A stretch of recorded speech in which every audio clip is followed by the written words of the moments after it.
"You're stinking up the place, old man. Move it." That's what he said to me. Loud enough to silence the hallway. Sharp enough to slice through the buzz of subway noise. The kind of sentence meant to humiliate, not instruct. I was just sitting on a bench, but pulled low, backpack between my feet. I hadn't said a word. I wasn't bothering anyone. But that didn't matter. Not when your skin's dark and your clothes are worn. Not when a badge gives a boy the illusion of a throne. Let me pause for a second. This story is fictionalized, but it's built on truths I've seen with my own eyes and lived in my own skin. You're watching Underrated Black Voices, the place where stories like mine get told without filters, without apologies. If you're new here, welcome. And if you've lived a moment like this before, stay close. This one's for you. Now back to the bench. He was young, maybe 28. Clean-shaven, buzz-cut, arms stiff like a boot camp recruit trying to impress someone. His name tag said Officer Riley, but his smirk said everything else. He didn't see a man. He saw a stereotype. Homeless. Threat. Problem. I looked up slowly, met his eyes, and gave a small nod. That's all. No protest. No trouble. But it wasn't enough. He grabbed my arm.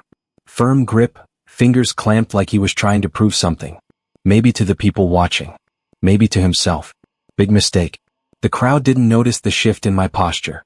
They didn't catch the subtle change in my breathing. But I did. Because this wasn't the first time I'd been grabbed. It wasn't the first time I'd been underestimated. And it sure wasn't the first time someone thought silence meant surrender. In under 2 seconds I was on my feet, slipped his grip with a pivot of my shoulder, redirected his energy, and delivered a precise strike just beneath his jaw, nerve cluster. Not enough to cause damage. Just enough to shut the lights off. His body hit the ground like a sandbag. Gasp. A phone dropped. A teenager's voice cracked with disbelief. "Yo, did you see that?" But I didn't smile. I didn't gloat. I didn't say a damn thing. I stood there, breathing slow, still in control. Years of training kicked in. Assess the threat. Secure the area. Watch the exits. I felt them before I saw them. 2 more cops rushing over from the far platform, hands on holsters, adrenaline in their eyes. One of them, older, broader, slower, shouted, "Sir, step back.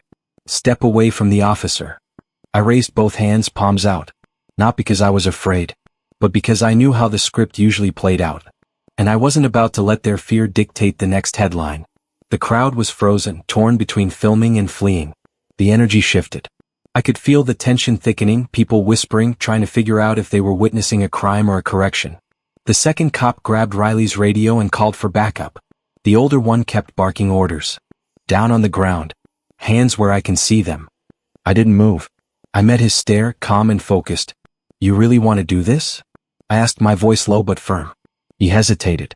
Just a fraction. But it told me everything. He hadn't expected the voice to be so measured. So confident. So wrong for the man he thought he was facing. "You assaulted a police officer," he growled, now uncertain. "No," I said. I defended myself. "You might want to check the footage before you draw that line." And just like that, 3 people stepped forward. Phones up, footage already rolling. One of them, the teenager who'd gasped earlier, shouted, "He didn't start it." That cop grabbed him first.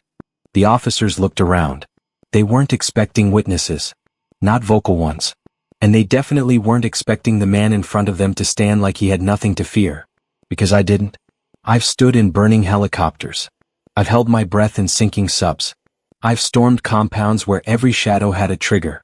What was 2 out of shape beat cops to a man who's ghosted entire enemy patrols in pitch-black jungle. But I didn't say that. Not yet. One of the officers approached me slowly, eyes still cautious. "Who are you?" I didn't answer. Not because I wanted to be mysterious, but because I was watching how he moved, how his hand hovered too long over his gun, how his jaw clenched when he looked at my skin. He wasn't asking out of curiosity. He was asking out of fear. Another officer, female, younger, finally arrived. She looked down at Riley, still dazed on the concrete, then looked up at me. She tilted her head, squinting. Recognition flickered. "Sir, were you ever with the military?" she asked, her voice careful. I said nothing. But that pause said everything. Because suddenly the whole atmosphere changed. You could almost feel the rewiring happening in their minds. The reevaluation. The creeping shame. One of the onlookers whispered, "Wait, is he someone?" Someone. That's what it always comes down to. Whether or not you're someone. Whether or not you've earned your humanity in their eyes. I didn't need to explain. Not yet. I just looked down at Riley, who was starting to groan and blink, his ego bruised worse than his body. He didn't recognize me. But someday he would. Because this wasn't over. This wasn't just about a bench. This was about every black man who's ever had to prove he was more than what they assumed. Every veteran discarded because his scars didn't show on the outside. Every elder pushed aside because he no longer fit the profile of power. And me? I was done being silent. The thing about silence is, it makes people nervous. They can't control what they can't predict. And I've spent my entire life being underestimated by men who confuse quiet for weakness. As Officer Riley sat up groggily, still disoriented from the nerve strike, the younger female cop knelt beside him. Don't move your neck too fast. You were out cold. He winced, more embarrassed than hurt. His eyes darted toward me, confusion still swimming in them. I could tell he didn't understand what had happened. One moment he was gripping a harmless old man's wrist, and the next the concrete had kissed the back of his skull. He wasn't ready for someone like me. I kept my stance relaxed, palms visible, feet shoulder width apart, spine straight. It was a position of non-aggression, but every detail about it screamed control. Tactical readiness never leaves you. Not when it's been drilled into your bones for over 2 decades. Not when you've trained your body to be a weapon even when your hands are empty. The sergeant arrived next. Older. Hispanic. Salt and pepper mustache.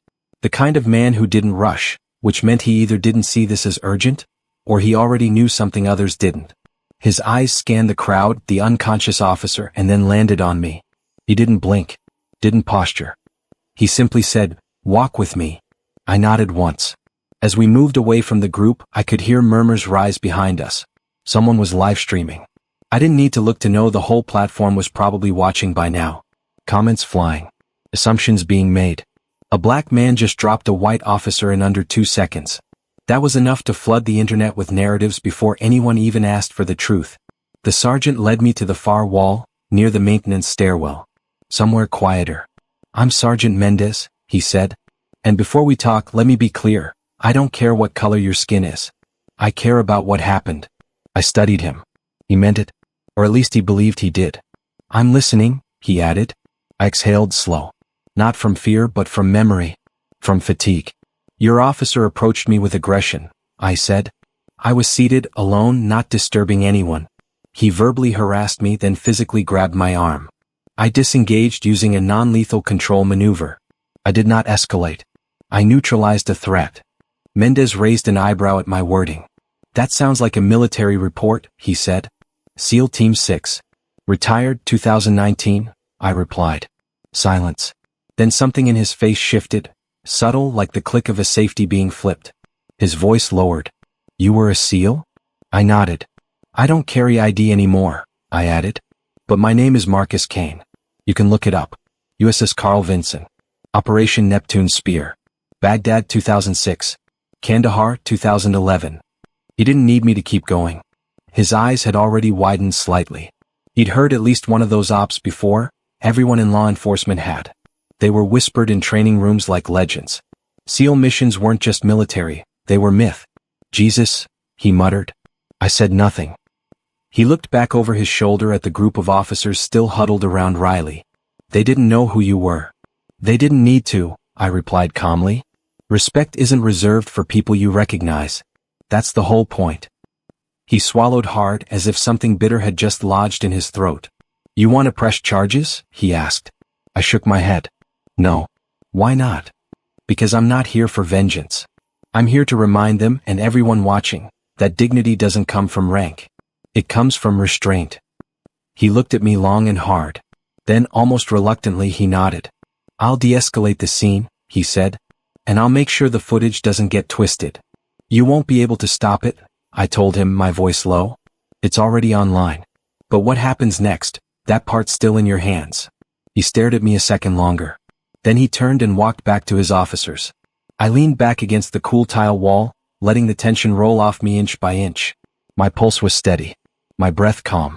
But inside I could feel the old war drum beating, the one that only surfaced when injustice tried to disguise itself as law. I thought I was done with battles. But the battlefield had changed. Now it was public sidewalks, subway platforms, gas stations. And the enemy didn't wear uniforms anymore, not the kind I recognized. They wore assumptions. Arrogance. entitlement, and sometimes a badge. A siren wailed faintly in the distance, but no one flinched. The crowd had started to disperse now that things weren't explosive. Riley was sitting up on a stretcher, mumbling about dizziness. The teen who recorded the video gave me a thumbs up from across the tracks. Then someone stepped in front of me. A black woman in her mid-30s. Braided hair pulled back. Denim jacket. Deep eyes. She looked like someone who had grown up being told to stay quiet for her own safety. But not today. "Sir," she said softly. "I just wanted to say, thank you." I gave her a small nod. For what? For not letting them write the ending. Her voice cracked a little. And before I could say another word, she turned and left. Her words stayed with me. Because she was right. People like Officer Riley, people who see a black man with rough hands and assume he's broken, they think they get to write our endings. They think if they shout loud enough, push hard enough, they can erase what came before the bench. Before the hoodie. Before the silence. But not this time. I picked up my backpack, slung it over my shoulder, and walked toward the steps. Slowly. Deliberately. Like every stride was a challenge to the world. See me? All of me. I didn't know what would happen next. But I knew this story wasn't over. I didn't go straight home after the subway incident. I needed air. Space. A place where the world wasn't watching me like I was a loaded gun. So I walked. Uptown. Past the construction sites, past the coffee shops, past the narrow eyes of security guards who didn't quite know whether to nod or to hover. My hoodie was down now, but it didn't matter. The color of my skin always spoke louder than the condition of my clothes. I ducked into a small diner around 145th. One of those no-nonsense places that smelled like grease, coffee, and old jazz. The kind of place that didn't ask questions, just gave you a booth and a menu stained with time. I slid into the corner seat, dropped my bag beside me, and ordered a black coffee with nothing else. No cream. No sugar. Just bitter and straight the way I liked it. As I waited, I could still feel the adrenaline in my fingertips. It hums in your body for hours after an encounter like that. Doesn't matter how trained you are. The muscle memory stays, and with it, the questions. Should I have said more? Should I have walked away faster? Should I have let him throw the first punch? But beneath all that noise, there was something deeper. Anger. Not the hot, reckless kind. The slow-burning kind. The kind that comes from knowing it didn't matter that I'd served 20 years. That I'd buried brothers. That I'd earned medals I never wore. To Officer Riley, I was still just a black man on a bench. Unshaven. Hoodie up. Alone.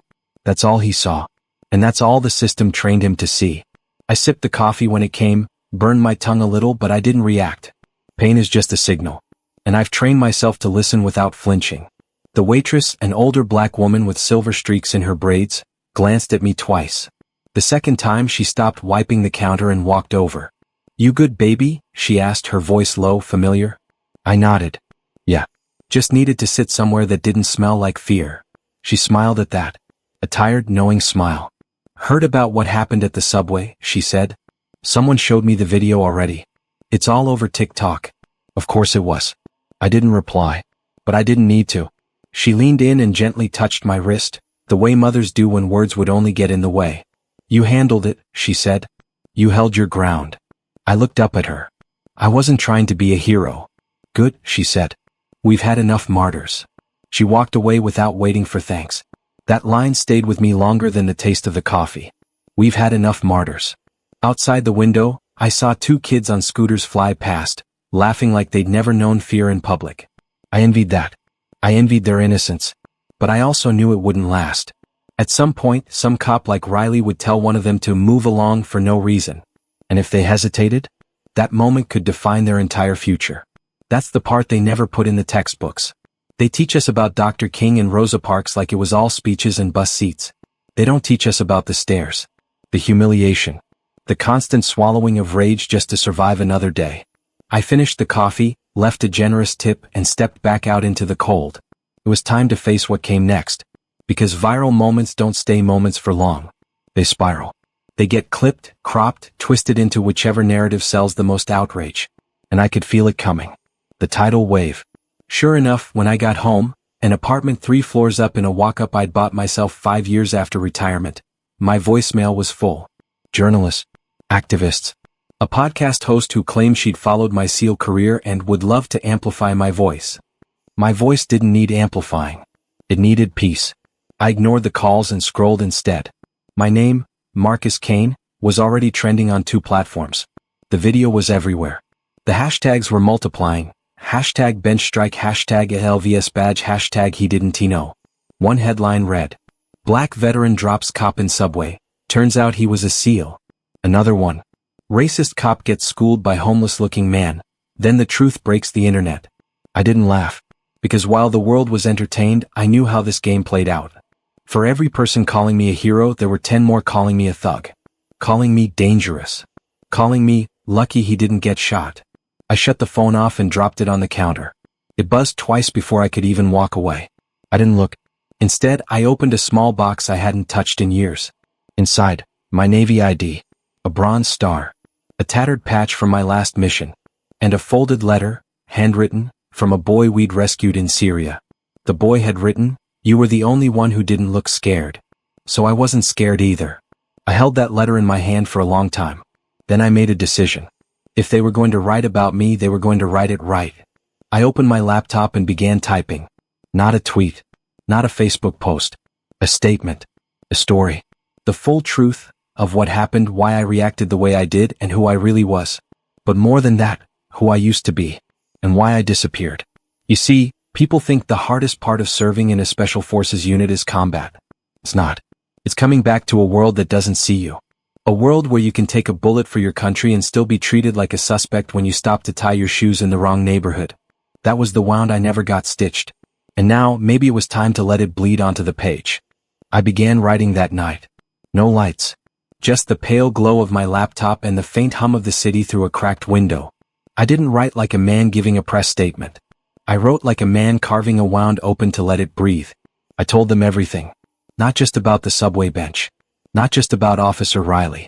I wrote about my childhood on the south side of Baltimore. About the first time a cop slammed me against a wall at age 14 because someone had tagged a building 2 blocks over. I wrote about the second time, when I was 19 and home on leave in uniform, and an officer still asked if I borrowed the jacket. I told them how the Navy saved my life, but never saved my skin. I wrote about the first kill.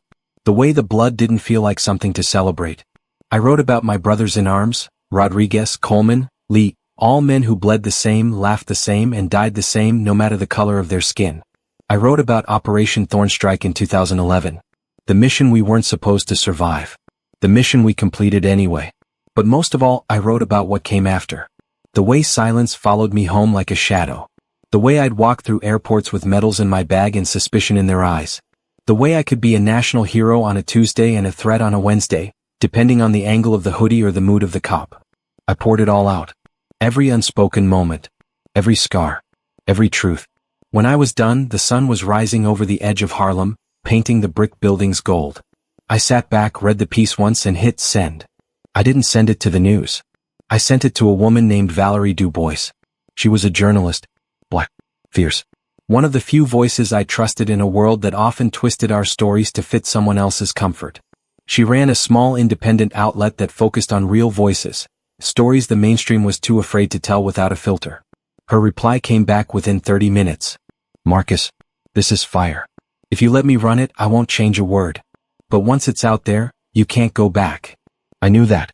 But the truth was, I'd never been trying to hide. I'd just been trying to heal. Now maybe I could do both. The article dropped 2 hours later. The headline read, I was a SEAL. He thought I was homeless. A veteran speaks out about the subway assault that shook America. It exploded. By noon I was getting calls from CNN, BBC, NPR. They all wanted a piece of the mystery man from the subway. But what shocked me most was who called next. The Pentagon. A woman's voice. Calm. Authoritative.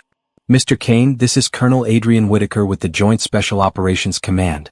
May I have a moment of your time? I paused. That name carried weight. Go ahead, I said cautiously.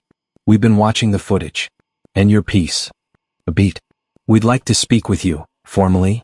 About what? She didn't answer immediately. Then, there's a hearing scheduled. The officer you, incapacitated, is pressing for disciplinary protection and claiming you used excessive force. If you don't testify, they may twist this beyond recognition. I exhaled slowly. Of course he is. And, unofficially, she added, her voice softening, some of us believe your voice could help more than just you. This isn't just about Riley anymore. I felt my jaw tighten. This was exactly what I feared. The system trying to spin a man defending himself into a criminal. A black vet into a headline. A hero into a cautionary tale. But if I was being summoned, so be it. I'd show up. And I'd show them who they were dealing with. The hearing was scheduled for Monday. Closed session. Internal Affairs. NYPD legal reps. Union lawyers. Civilian Oversight Committee. I wore a charcoal suit. Not a uniform. No ribbons. No medals. I didn't want to be a symbol. I wanted to be a man with a voice and a spine. When I entered the room, Riley was already seated. His face still bruised slightly. He didn't meet my eyes. His lawyer, mid-50s, pale, smug, leaned over and whispered something to him as I passed. Probably something about, watch yourself. I took my seat at the long table opposite the panel. An older black man in a judicial robe sat at the center. Mr. Kane, he said with a respectful nod. We appreciate your presence. I nodded back. I'm here because I believe in accountability. For all of us. The room went still. They asked me to recount what happened. I did. With clarity. Precision. Calmness that unnerved them. I laid out the entire exchange from the moment Riley opened his mouth to the moment I released the strike. I didn't embellish. I didn't minimize. Then I added, I was trained to neutralize threats without excessive harm. I used the lightest force available to prevent further escalation. Had I been anyone else, we wouldn't be sitting here. Gasp. Murmurs. One of the legal reps leaned forward, clearly annoyed. So you're saying the only reason this is an issue is because of your identity? I looked him in the eye. No. I'm saying it's an issue because of his assumptions about my identity. Silence.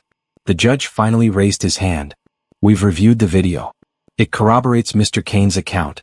Officer Riley's approach was unprofessional and escalatory. Riley squirmed. The judge turned to him.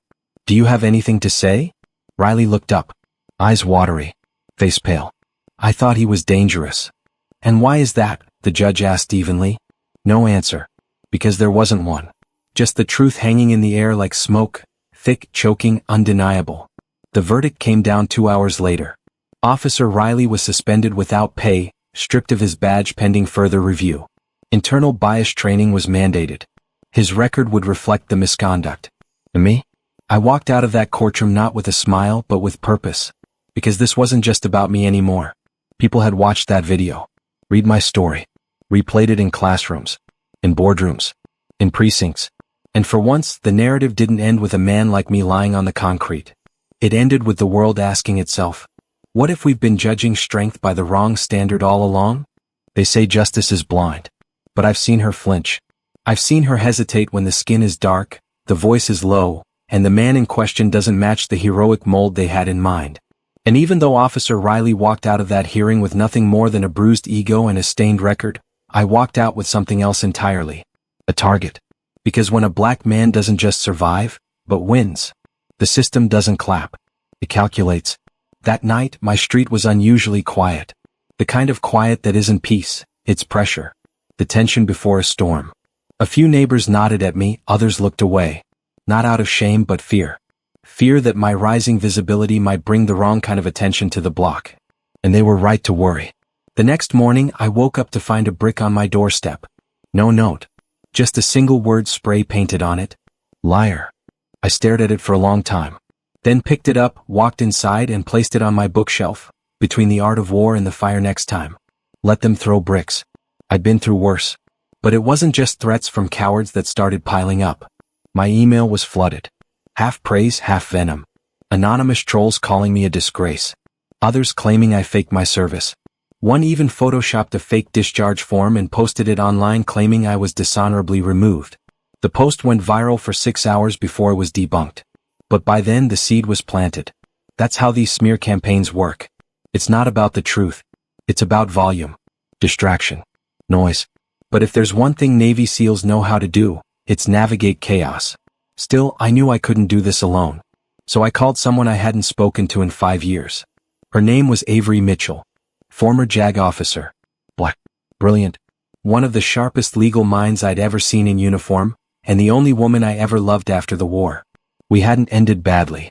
We just ended. War does that.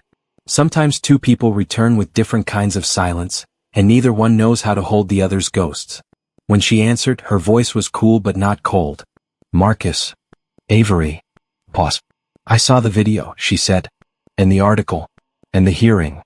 I figured. Another pause. Longer this time. Why now? She asked. I told her about the brick. The messages. The noise. I need someone who can fight this with more than fists, I said. I need someone who understands both sides of the battlefield. She was quiet again. Then, I'm not coming back for you, Marcus. But I'll fight beside you. Just like before. That was enough. Within 48 hours, she filed a cease and desist against 3 news outlets spreading false claims. She scheduled interviews only with vetted journalists. She helped me draft a follow-up op-ed clarifying the details of my military service and reaffirming the principle behind my original statement. That power means nothing if it's built on the backs of the powerless. But even as we fought the media war, something else was building beneath the surface. A movement. It started small. Veterans, Black, Latino, Native, began sharing their own stories of coming home heroes and being treated like threats. A former Army Ranger posted a photo of himself in full dress uniform standing outside a department store with the caption, "Security followed me for 20 minutes. I fought for this country. Who's fighting for me?" The post went viral. Then came a Marine who'd been arrested while jogging in his own neighborhood. Then a female Air Force officer who'd been mistaken for a housekeeper at a gala. Each story was a spark. Together they became a fire. And somehow I became the match that lit it. I didn't ask for it. I didn't organize it. But I embraced it. We called it Silent Valor. Not a charity. Not a protest group. A platform. A voice for the unheard. We partnered with legal aid groups, trauma counselors, public defenders. We offered free consultation for veterans facing discrimination or wrongful arrests. And within weeks it took off. CNN ran a segment. So did Vice. Even a few conservative outlets grudgingly covered it, trying to spin it as veteran empowerment, without acknowledging the racism at its core. But I didn't care about their framing. Because people were listening. Real people. One afternoon, I got a letter from a 12-year-old named Malik in Detroit. It was written in pencil on loose-leaf paper, and it read, "Dear Mr. Kane, my brother wants to be a Navy SEAL just like you. He says you're the reason he knows it's okay to be quiet and still be strong." I read that line 5 times. Because that's the moment I knew this was no longer just my story. It belonged to all of us who were ever silenced, ever stared at, ever told we were too angry, too quiet, too black, too invisible, too much of a threat just for being alive. But movements don't grow without resistance. And mine came knocking soon enough. One rainy night, as I returned from a panel discussion in D.C., I found 2 men waiting outside my apartment building. Suits. Earpieces. Government issue. I didn't flinch. "You Kane?" one of them asked. "I am." "Someone wants to talk to you." "Who?" "Pentagon. Civilian Affairs Division. Name's Director Jonathan Klein." I raised an eyebrow. That name wasn't just high up, it was damn near untouchable. I followed them without a word. The car was black. The ride was silent. When we arrived at the building, they ushered me into a secured briefing room. Klein was already seated. Late 50s. White. Bald. Pale blue tie like the ones they wear when they want to look non-threatening but still mean business. He gestured for me to sit. "Mr. Kane," he said, "your voice has become very influential." I didn't respond.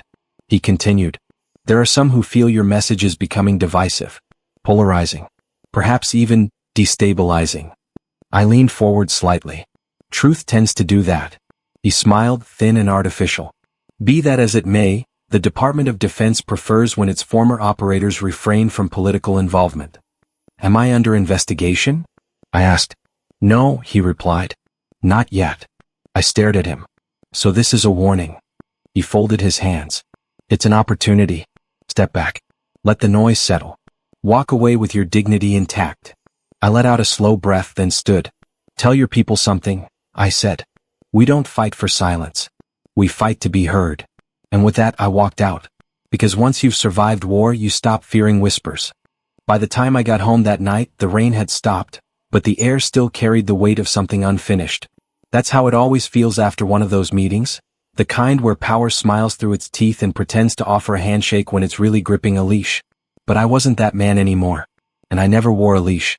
I stood at my kitchen sink, staring out over the city, watching the glow of red taillights stretch across Harlem like blood vessels in motion. The silence in my apartment was deafening. But it was mine. No team comms. No satellite buzz. Just the hum of the fridge and the quiet rhythm of my own breath. That meeting with Director Klein had made one thing clear. They weren't just afraid of what I'd already said. They were afraid of what I hadn't said yet. And they had every right to be. Because what I hadn't told them, what I hadn't told anyone yet, was that Officer Riley wasn't the first. He was just the first I struck back. I'd spent years watching this country eat its own. Watching black veterans come home, only to be policed harder than they were protected overseas.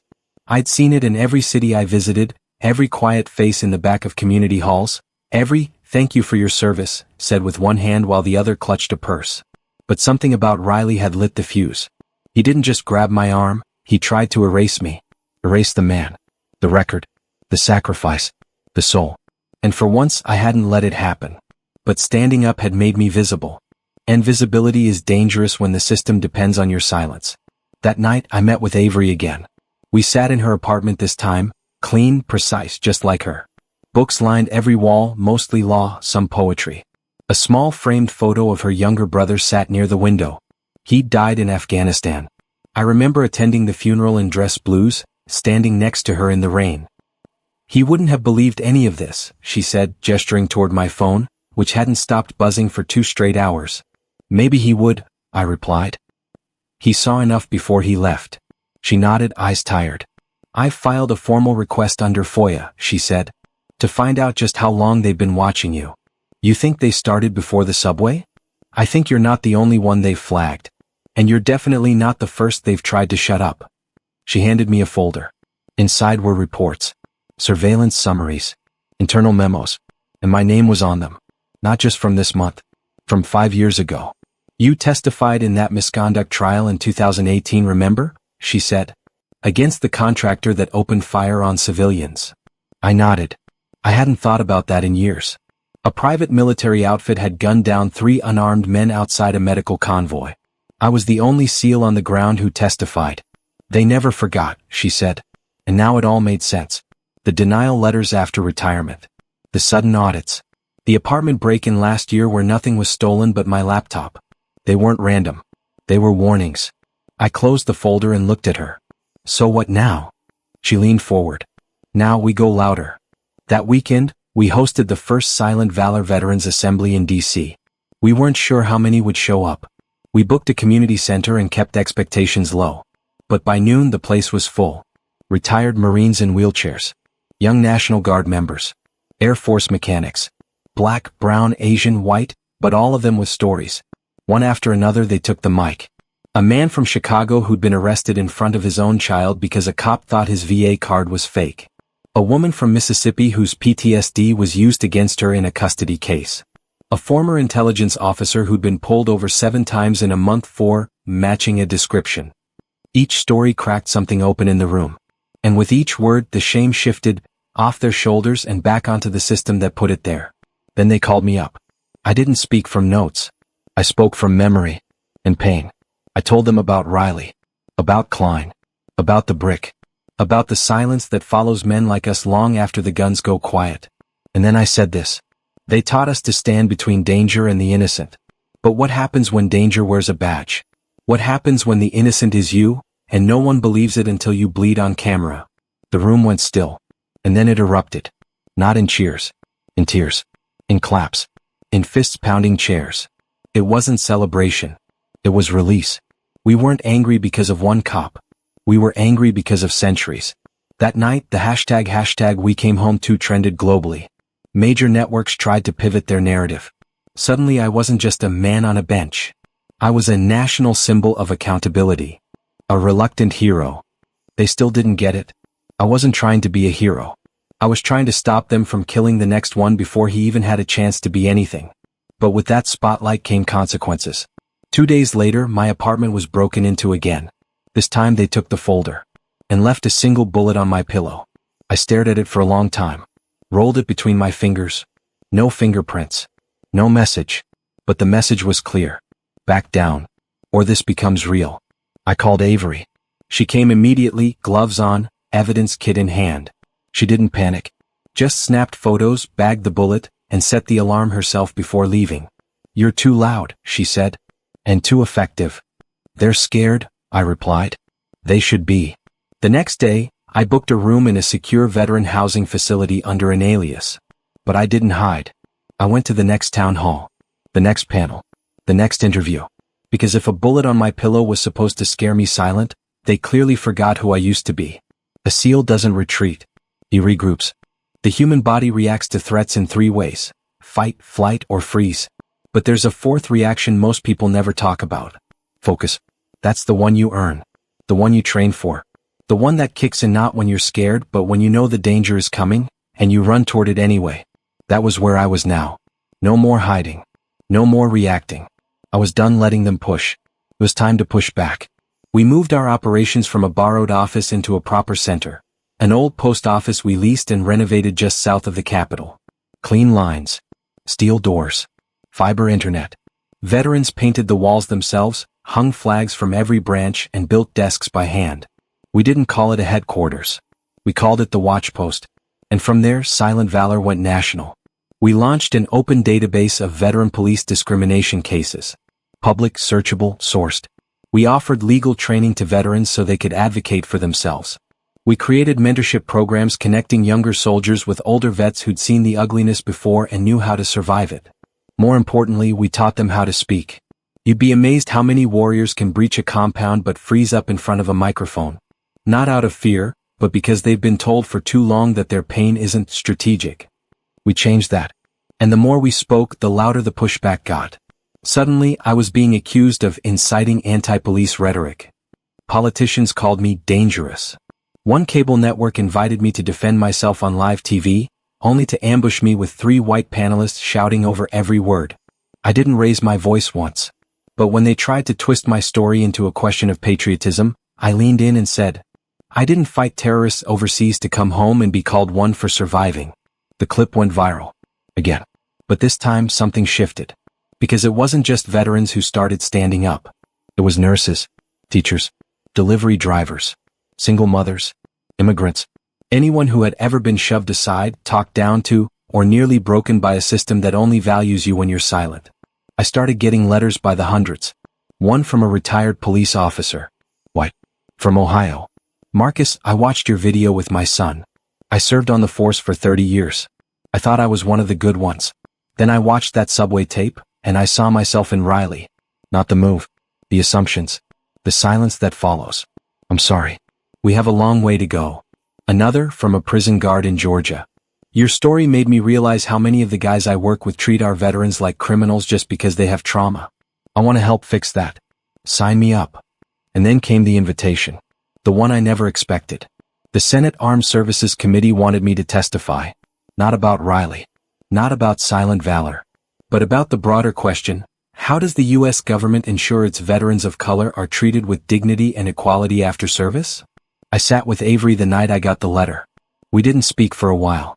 Just stared at the paper like it might vanish if we blinked too hard.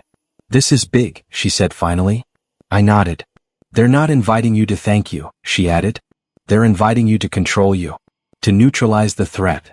I know. Then what are you going to do? I looked her dead in the eye. Exactly what I've done every time someone tried to silence me, I said. I'm going to tell the truth. We spent the next 3 days preparing. Not with lawyers. With stories. We pulled every vetted account from the Silent Valor database. Every case, every citation, every complaint that had gone ignored for too long. I studied the patterns. The geography. The language. By the morning of the hearing, I wasn't nervous. I was ready. I wore a dark suit. No tie. My SEAL trident pin on the lapel. Just that. No ribbons. No showmanship. Just the weight of lived experience. As I walked into the hearing room, a quiet fell. They were expecting a man still simmering with anger. They weren't ready for a man standing tall with purpose. The chairman welcomed me formally. I thanked him, then spoke directly into the mic. I'm not here because I got tackled on a bench. I'm here because that moment didn't surprise me. I'm here because every black veteran I've spoken to had a story just like mine. Some worse. I'm here because silence has never saved anyone. It only delays the reckoning. Then I told them about the data. About the disproportionate number of stop and frisk cases involving veterans of color. About the racial gaps in VA care. PTSD misdiagnosis. Denied home loans. I spoke for 14 minutes uninterrupted. No shouting. No preaching. Just truth. And when I finished, no one moved. Even the hardest senators leaned back in their chairs with something in their eyes they didn't show often: shame. A few tried to pivot, ask about my tone, about the responsibility of balancing the message. I shut that down fast. Don't ask me to soften the truth for your comfort. Ask yourselves why the truth makes you uncomfortable. Avery watched from the gallery, silent, proud. After the hearing, I didn't linger. I walked straight out the side entrance. A crowd had gathered on the steps. Not press. Not protesters. Veterans. Dozens of them. Some saluted. Others just nodded. A young black woman in fatigue stepped forward and handed me something. A patch. Torn at the edges. Faded. Her unit insignia. I carried this through 2 deployments, she said. I want you to have it. I took it in both hands. I'm not taking this from you, I said softly. You're not, she replied. You're carrying it for us now. And that's when I realized, this fight wasn't mine anymore. It belonged to everyone who had ever been told to sit down when they should have stood, to speak softer when they should have shouted, to be grateful for scraps when they had bled for the whole feast. They wanted me silent. They wanted me gone. But what they got instead was a movement, and we weren't going anywhere.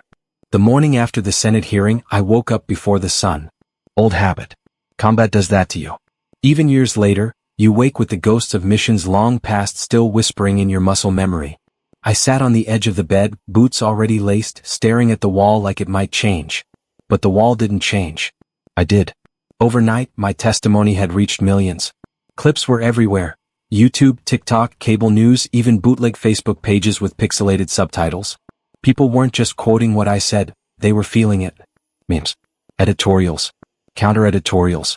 Every corner of the internet was dissecting Marcus Kane's voice like it was a symbol. But I was never trying to be a symbol. I was trying to be seen. That's the irony, isn't it? You spend your whole life fighting to stay invisible, because visibility gets you killed. Then one day when you finally speak, everyone starts looking. But they never really see you. Just the version that fits their story. That afternoon, I got a call from my former commanding officer, Commander Terrence Ross. A man I hadn't spoken to in nearly 8 years. He didn't start with small talk. You've stirred the hornet's nest, Kane. Sir, I said, keeping my tone neutral. I saw the testimony. The team saw it too. You should know, we're proud. Not all of us can say that out loud, but I will. I exhaled. I appreciate that. But listen carefully, he continued. They're digging. Someone high up wants to discredit you. I've heard chatter. They're trying to paint you as unstable. PTSD. Rogue. I closed my eyes. Of course they were. They'll weaponize your silence, Marcus. Every year you disappeared. Every friend you lost. Every deployment they never tracked. I know. And when that doesn't work, they'll go after your people. Anyone close to you. Watch your 6. Copy that. He paused, then added, if they push too far, call me. You're not alone. I hung up and stared at the screen. Not alone. But not safe either. That night, Silent Valor held a private strategy session. Just core members. 10 of us. Veterans from all branches. Some retired. Some still active but quiet about their involvement. We met at a secure location outside D.C., a decommissioned train depot we converted into a command post. No cameras. No media. Just war room energy and guarded optimism. We sat in a circle. No ranks. No formality. Avery stood beside me as I addressed the group. They're coming after us, I began. Not just me, us. Not with bullets. With slander. With whispers. With doubt. A woman from the Air Force raised her hand. Do we have a plan? We do, Avery said. We document everything. We archive every communication. We record every meeting. We create redundancy. If they try to smear us, the receipts will speak louder than their headlines. A former Marine leaned forward. And if they get physical? I looked him dead in the eye. Then they'll remember who taught them how to fight. The room went still. No one laughed. Because we weren't bluffing. We didn't want war. But we'd survived it before. And if they forced it, we'd survive it again. That weekend, we held the first National Assembly of Silent Valor in Atlanta. Over 2,000 attendees. Packed auditorium. No sponsors. No corporate banners. Just the people. Avery opened the conference. I closed it. And when I walked on stage, I wasn't Marcus Kane the SEAL anymore. I was Marcus Kane, the echo of every black man ever silenced by the system he swore to protect. I stood beneath the spotlight, no podium, just me and the mic. And I said, they thought I was homeless. Because I didn't look like a hero. Because I didn't raise my voice. Because I wasn't afraid. But what they didn't understand, what they still don't, is that silence isn't surrender. It's strategy. And when you give that silence a name, you give it power. The crowd erupted. Not in noise but in tears. In connection. In truth. That night, we launched an online platform, the Registry of Record. A permanent public archive for every story, testimony, and injustice shared by a veteran of color. Names, dates, places. Verified. Encrypted. Protected. No more he said, she said. Now it was we said. But the moment we went live, the attacks came fast. The site was hacked. Our servers crashed under bot assaults. A fake report went viral claiming I'd falsified my military record. One outlet even claimed I had been dishonorably discharged for conduct unbecoming. We fired back with evidence. Official DD-214 forms. Statements from my former commander. Video logs from deployments only a handful of people could access. We drowned the lies with truth. But the storm wasn't over. Because then came the subpoena. From the Department of Justice. They were investigating Silent Valor under suspicion of coordinated misinformation and civil unrest planning. Avery stormed into my apartment holding the letter. This is political, she said, fire in her eyes. They're scared. This isn't about law, it's about leverage. They want me off the board, I said. They want you erased. I sat down, took a long breath, then opened the envelope again and reread the words. Unlawful assembly. National security concern. Defamation of law enforcement. All words they used to silence movements before. But this time, we weren't going quietly. I held up the letter and said, let's give them a reason to be afraid. So we countersued. Publicly. Loudly. On behalf of every veteran they ever tried to erase with paperwork and politics. We made a spectacle of it. And America watched. Not because they cared about me. But because they saw themselves in the silence I refused to keep. 1 month later, the DOJ quietly dropped the investigation. No apology. No admission. But we knew. We just won something bigger than a court case. We'd cracked the illusion. Because the moment you show people that power can be held accountable, something in their hearts wakes up. Something that had been sleeping for far too long. And they start to believe again. In truth. In voice. In each other. So I kept speaking. Every city. Every base. Every school. I told the story not of one bench, but of a battlefield that stretches through American sidewalks and courtrooms and subway stations and street corners. And everywhere I went, someone would ask me, what would you have done differently, Marcus? And every time I gave the same answer. Nothing. Because that moment, when Riley grabbed me and expected weakness and got strength instead, that moment didn't just change my life. It reminded the world that we are not disposable. That just because we're silent doesn't mean we're broken. Sometimes, we're just choosing mercy over war. You want to know how it ends? I'll tell you. But first, let me remind you how it began. It wasn't the subway. Not really. That was just the spark. The kindling had been piling up for decades, one match away from ignition. From the first time a teacher looked at me with suspicion instead of support. From the first time a patrol car slowed when I was walking home just to watch me. From the countless, thank you for your service, smiles that disappeared the moment I asked for help, or dared to look like I didn't belong. So no, it didn't start when Riley grabbed my arm. It started long before either of us knew each other's name. And it hasn't ended. Not really. But it has changed. Let me explain. 6 months after the subway incident, I was invited to return to that same platform. Not by the transit authority. Not by the city. By a group of high school students. Black. Ladies. Asian. Some white. All watching. They'd started a youth leadership project called the Quiet Shield after seeing the video. Their mission. Teach kids how to de-escalate, self-advocate, and film injustice when it happens. Not just survive it. One of the girls, about 15, had tears in her eyes as she told me, I never knew someone could fight back without throwing punches. You didn't scream. You didn't beg. You moved. That gave me courage. I stood there, silent. Not because I didn't know what to say, but because sometimes silence is the answer. That's when I knew the work had planted roots. And I wasn't the only one watering it anymore. Back at the Watchpost, our programs had doubled in reach. Our legal defense fund, now supported by donations from thousands of ordinary people, was handling over 400 active discrimination and abuse cases involving veterans. We had chapters in 12 cities. partnerships with advocacy groups, law firms, and universities. Even some local police departments, reluctantly at first, had begun to attend our de-escalation seminars, taught by the very veterans they'd once profiled. I still remember one officer from New Orleans, a white man in his 40s, who approached me after a training session. "I used to think I was the good guy," he said. "Then I watched your video. Then I watched it again. And I realized I would have done the same thing Riley did. I didn't absolve him. But I didn't shame him either. Instead, I told him what I'd learned. Being the good guy isn't about how you see yourself. It's about how you treat others when no one's watching, and when everyone is." He nodded, slowly, like the truth had finally pierced something inside him. That became the quiet revolution. We weren't trying to burn the system down. We were trying to remind it what justice felt like. Because justice isn't a courtroom or a verdict. It's a teenager walking through their neighborhood without fear. It's a veteran sitting on a park bench without being harassed. It's a mother knowing her son will come home whole. But not everything was victory. Some battles we lost. One of our Silent Valor members, Andre Walker, a 29-year-old former Army scout, was killed during a traffic stop in Oklahoma. The officer claimed he reached for something. No body cam footage was released for weeks. When it finally came out, the world saw what we already knew. Andre wasn't reaching. He was complying. The footage showed his hands raised, his voice calm, his movements deliberate, and then a flash, a sound, and silence. We buried him with full honors. And I gave the eulogy. Not as a symbol. Not as a speaker.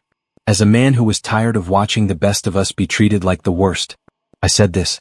They say we're dangerous. But they're wrong. We're not dangerous. We're disciplined. We're precise. We're alive.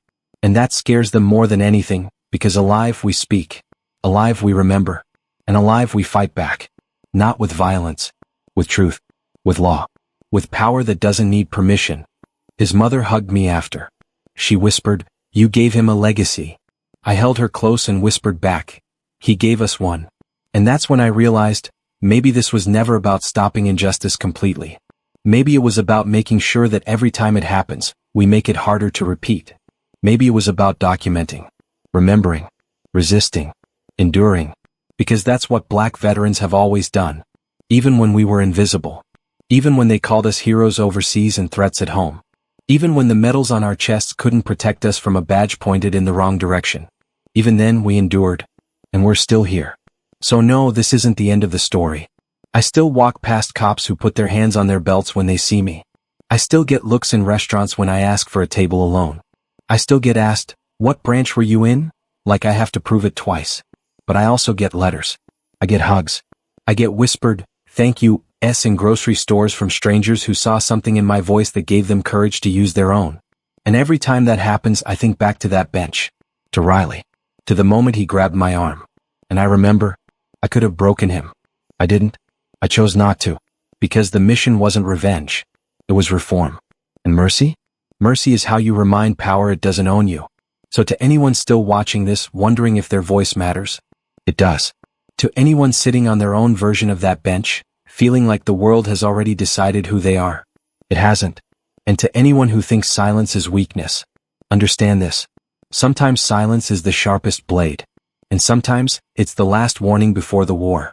If this story moved you, don't just watch it. Carry it. Share it. Speak your own. Because they can silence a man. But they'll never silence a movement. This is Marcus Kane. And I'm done being quiet.